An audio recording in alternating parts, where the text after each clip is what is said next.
Hey everyone, Nick here with FCA Central Cal, and in case you figured it out, yep, I'm on the campus of McLean High School.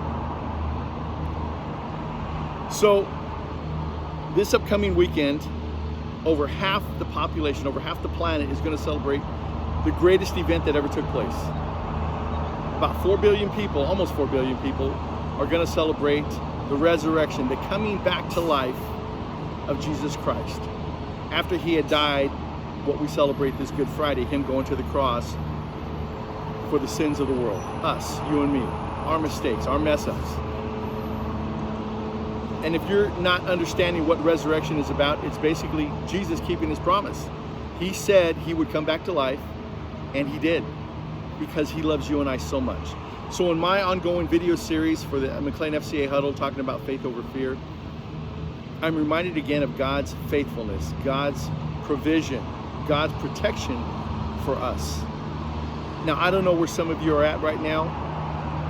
Maybe you're going through a hardship of what are we going to do now? How are we going to handle this current situation? Maybe someone in your family lost their job and income is at a stop right now.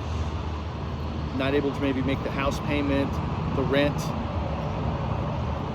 utilities, PG&E, water bill, groceries. We got to eat. It's been a very challenging time. And in the midst of challenging times, what do? Do we just, put our heads down and say, okay, I just give up?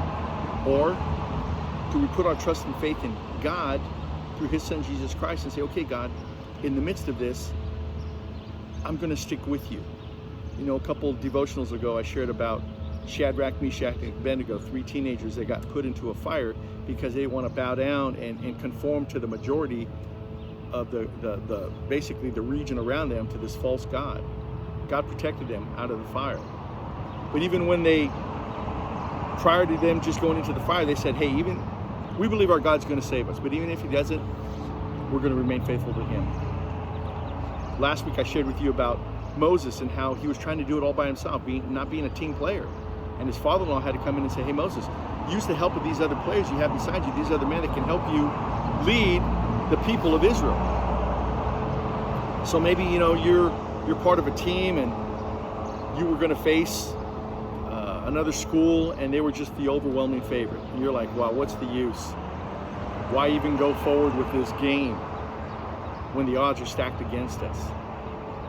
Well, I hope that you're reminded, and if not, I'm hoping to remind you through this story I'm going to share with you in just a moment, about how God is the ultimate team player. God is the ultimate coach.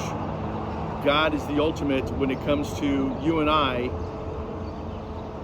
being against the odds. When he is on our side, as the Bible reminds us, when God is for us, you and me, who can stand against us? Doesn't mean the challenge is going to be easy or the challenge is going to go away, but God will get us through it. Because greater is he who is in us than he who is in this world. So I want to share with you this story out of the book of Judges. It's the 6th book of the Bible: Genesis, Exodus, Leviticus, Numbers, Deuteronomy, Joshua, and Judges. And it's a story about a guy named Gideon. Now, Gideon's name means mighty warrior. Can you imagine if you were given a name that basically means mighty warrior? I don't know about you, but that would get me pretty amped up.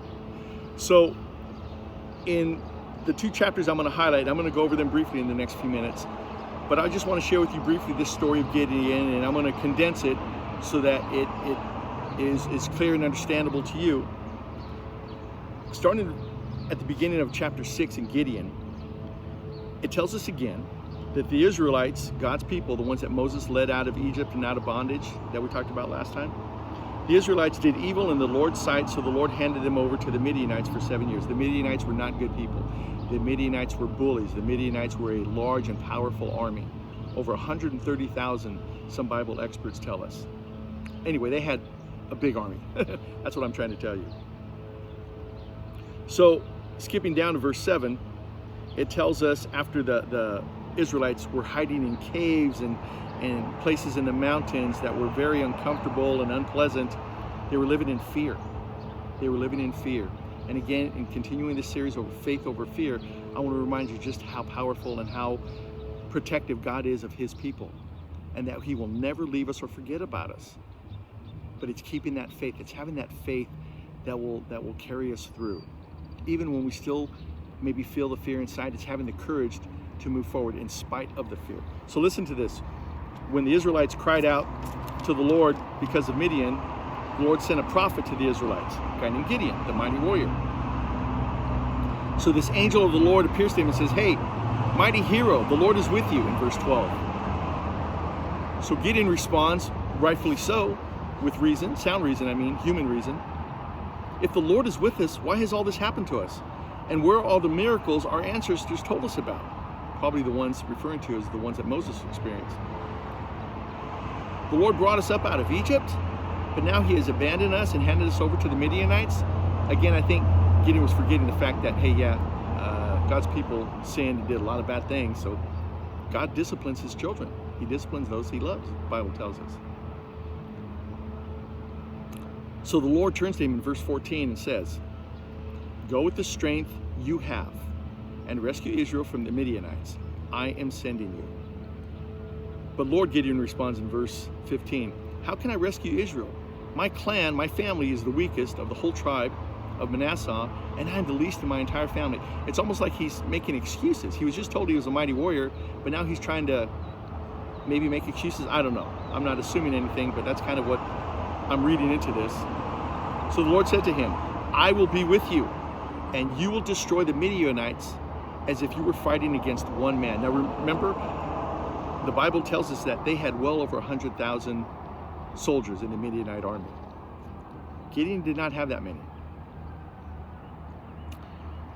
So Gideon basically says, hey, if you're truly going to help me, show me a sign to prove that it is really the Lord speaking to me. Don't go away until I come back and bring my offering to you. So Gideon went through a few times of really putting God to the test and trying to figure out, hey, exactly what is he going to do? And God showed incredible patience. It's almost like Gideon was saying, God, just show me one more time. God, show me again another time that you're going to be with us. And Gideon did this several times. So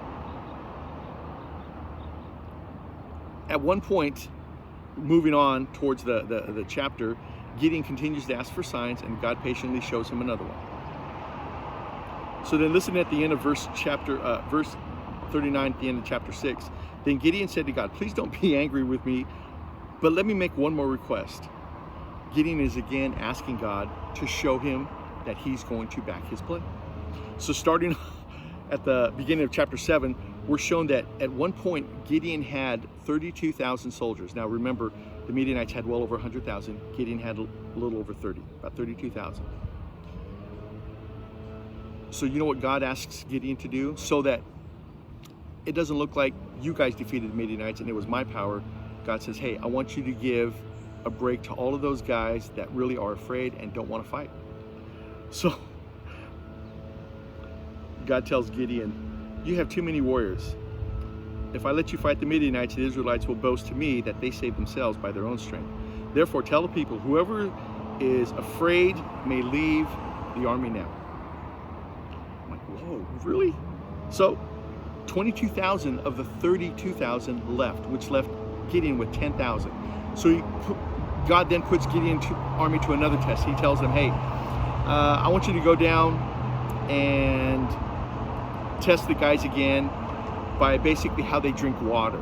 They went to this pond and basically he was going to whittle the army down. Well, guess what? God whittled the army down to 300. So now Gideon is going to face the Midianites with an army of well over 130,000, some Bible experts tell us, with an army of 300. Greater is God who is in us. Greater is he who is with you than he who is in the world. So in closing out, Gideon asked God for one more test. So a couple of the guys go down into the Midianite camp very surprisingly, and they sneak around, and they basically hear that the Midianites are afraid and that somebody had a dream that they're going to be delivered into the hands of the Israelite army. Gideon starts jumping for joy. He is so amped up and ready to go. Well, to make a long story short, Gideon's army of 300 just trounced the Midianites of 100,000+. That's what our God is capable of doing, you guys. That's what our God is capable of doing.